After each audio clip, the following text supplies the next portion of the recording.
Why did I leave Ohio if it's where your children live? Well, I've already talked about this, but I will go ahead and answer again because there are some new followers and yeah, kind of explain it. My plan was never to stay in California. That was never the plan. Back in June 2018, I believe it was, or May, June, something like that, I had found a behavioral health facility in California because I was having a mental breakdown.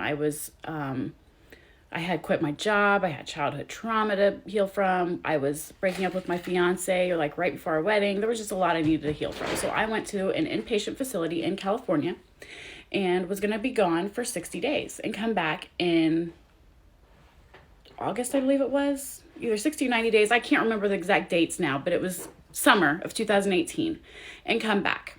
That was the plan. I went and said goodbye to my girls. My ex-husband gave me a hug and told me I had nothing to worry about. I said, I just don't want to come back to some kind of custody thing. He's like, no, go do you, get right for our girls, do what you need to do. Gave me a hug.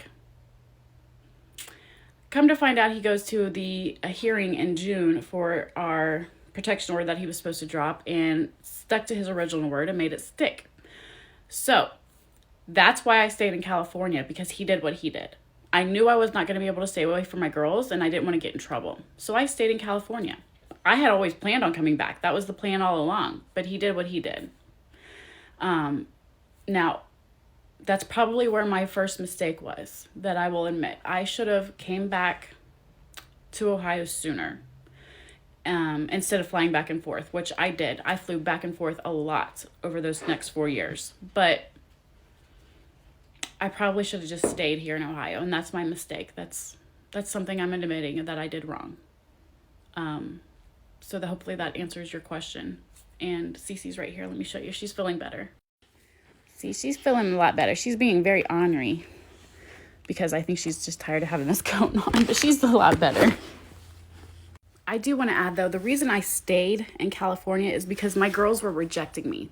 By the time the protection order was up and I got that first phone call with them, they wanted nothing to do with me, hated me, wanted me to give them space. And this was before I knew what parental alienation was and everything that goes into it.